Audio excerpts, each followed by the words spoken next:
Hi, I just want to do a quick summary of some of the things that we have covered in the prior video training links.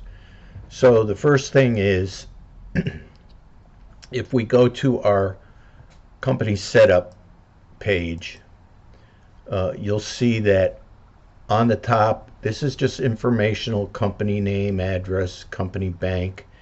Then below that, we have uh, our months. Now, when you set this up, if you're from a January to December year, your normal fiscal year is January to December, you can leave it alone.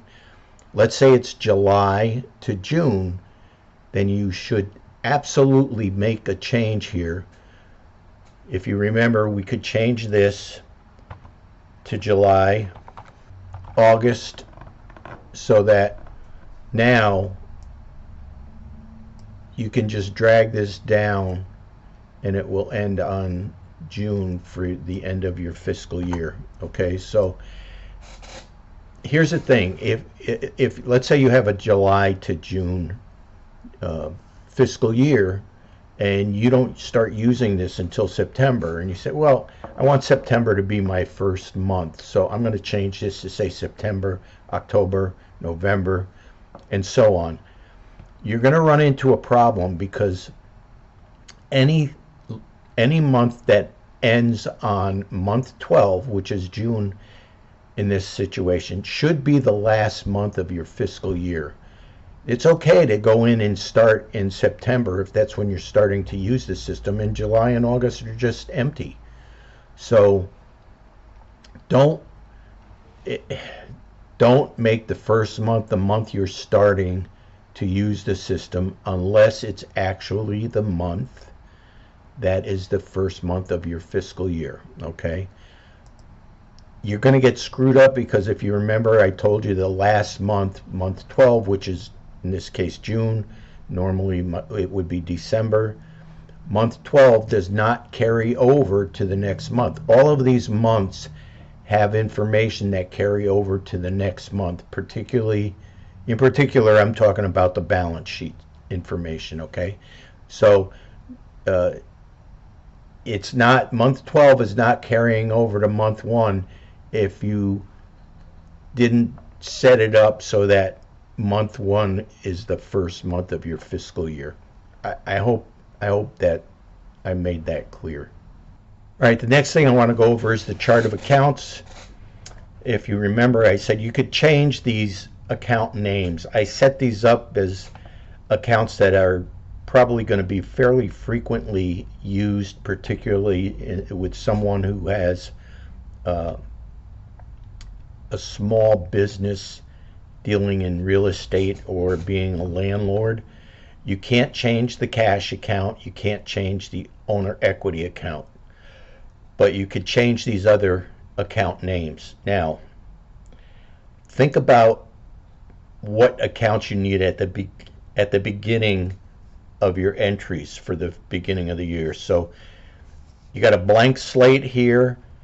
Uh, if you don't need stuff like furniture and you want to use it for something else, that's all well and good. But what you don't want to do is start entering information under these account names and then deciding partway through the year you don't like the account name, you're going to change it or use it for something else.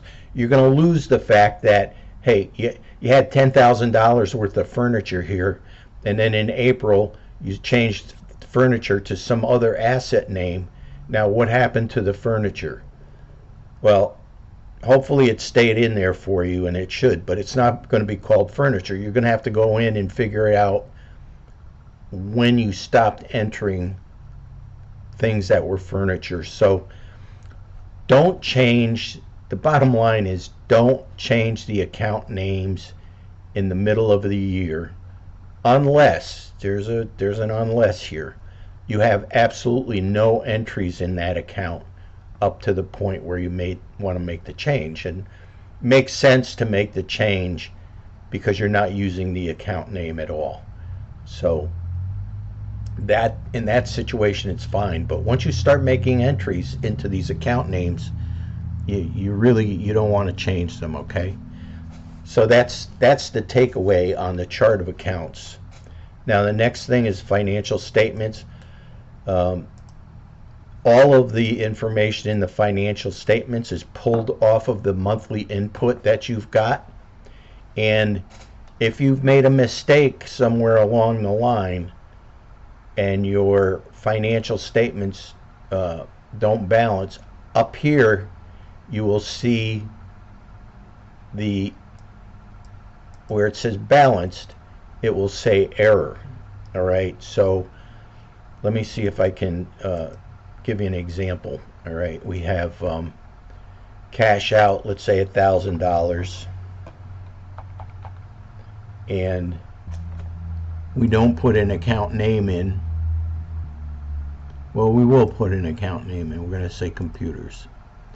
All right, another cash out, let's say 500, or we put in the account name equipment. Let's do cash in 500, or I'm sorry, let's do 300. We're going to call it pet fees. And you can see here on the drop down box, as I mentioned earlier, all you have to do is start typing in the name, the first letter, the first two letters, it'll come up. You just click it and then you'll have it, okay? So now if we go back to the financial statements in month one, you'll see that it balances, which is great. If we have, let me put another amount in. I'm going to call this nothing.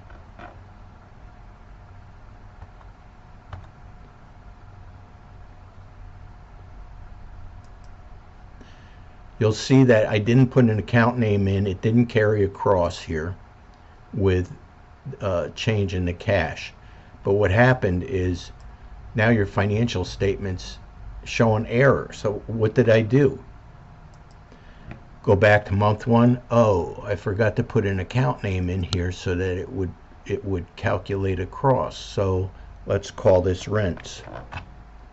Rental income. It carries across financial statements. Hey, we're in balance. Okay. So that's one thing that you'll pick up on. And it doesn't hurt after you make your entries to go back and check your financial statement to see if an error pops up. Another error you're going to get on the month to month cash journal, which is labeled month one, month two, is if you skip a line by accident and put an amount in, and we're going to call this pet fees again. It's going to come up with value. You can't skip a line because this gives you a running total of your cash, and it's looking for an entry here that it doesn't have. So you would have to go back and put that amount on this line.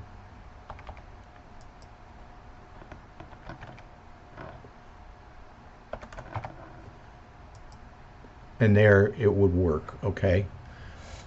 Now, the difference is that in again, you're going to get this system with only month one, month two, month three, all the months showing across without the general journals. But if you I click on a month, do a right click, and there's down below here, there's an unhide. I click on hide. You could see I have GJ month one, that's my general journal entries, and I highlight it in blue and click OK. Now my general journal month one will show up. All right, so there's a lot of hidden tabs here. I didn't want to make it overwhelming with the tabs, so when you need them, you can unhide them. If you want to hide them after you're done, you just right click on the tab that's open that you want to hide and click hide, and it will go away. Okay, and on the right hand side here, I don't know if I covered this, but you have for each month an income statement and a balance sheet in a chart form.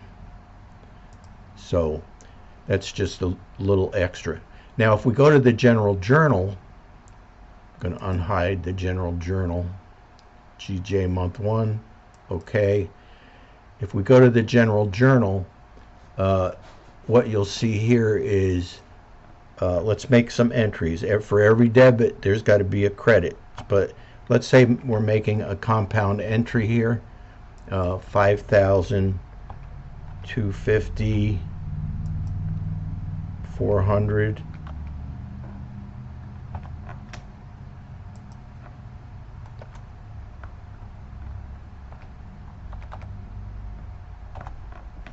And let's do credit of 1,000. Now, it's obvious here it doesn't balance. So the first thing you notice is it's going to tell you an error below. Okay. Now the next thing is you're going to go to your financial statements, and it might still say balanced because those entries have not been taken and moved over to be included in the financial statements. But the fact is that right now you have an error because you did not balance. So we're off here by quite a bit. So what we want to do is, let's see if we could balance this out. Okay, we still have a problem. It's an error. It's 5650.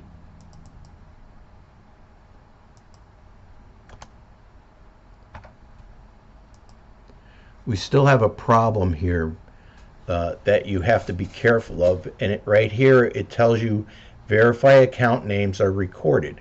They are not. So you have to go back in and record the account names. Let's say this is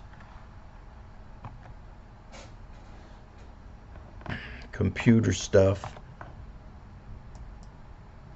and this one is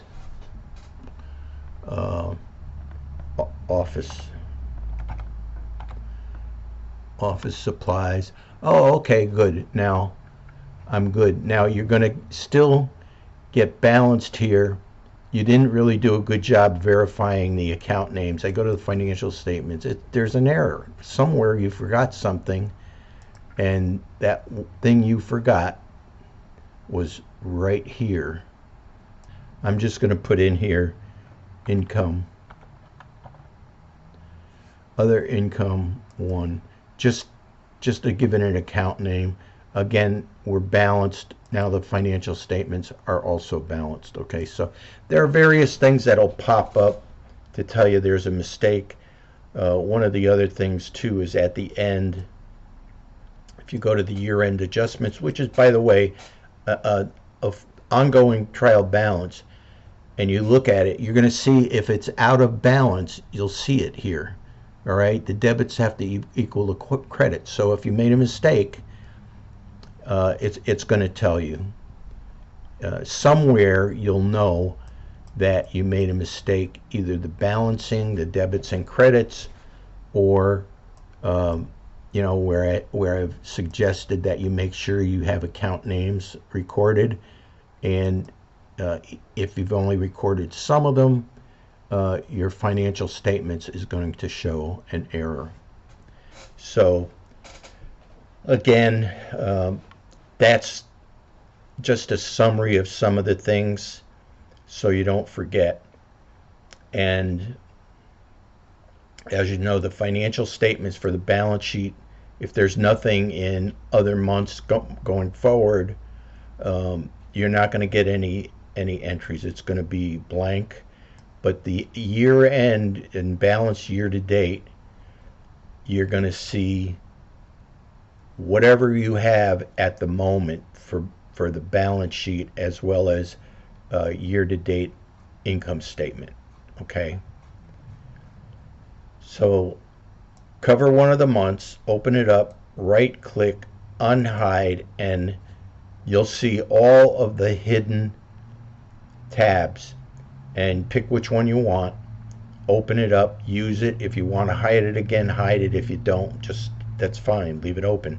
You're just going to have a lot of tabs along the way if you don't hide it again. So All right, guys, I think that's it for the summary. I actually took more time than I thought I would, but good luck with everything. Thank you for your patience. I hope you enjoy this. I think it's a pretty good system. There are other things you can explore, like if you do a right click and unhide your financial summary, you'll see there are charts in that. That'll do quarterly, year to date. Your monthly ones are at the end of the months. Let me hide this again. Oops, it's the wrong one. Let me hide this again. So I do a right click, hide, and we're all set. So at the end of each month as well, if you look to the right, you're going to see there is a monthly income and balance sheet showing as a graph. If that makes some people happy. They like to see the graphs. Personally, the graphs don't do much for me. I just need to see the numbers, which are right here anyway. So it's up to you. You can unhide some of this stuff, and every month you're going to see it anyway. And your financial statements are going to tell you where you are in a particular point in time, and your income will be your year to date income on the financial statements. At the end, the very end, it'll show each month's uh, activity, and then at the very end, it'll sum up all of the months to give you your year to date income statement. The balance sheet is the balance sheet. It is at a particular point in time. Okay. All right, guys. Again, thank you. I hope you enjoy this, and any updates that I do, I will certainly be in touch with people to let them know I have it. Have a good day.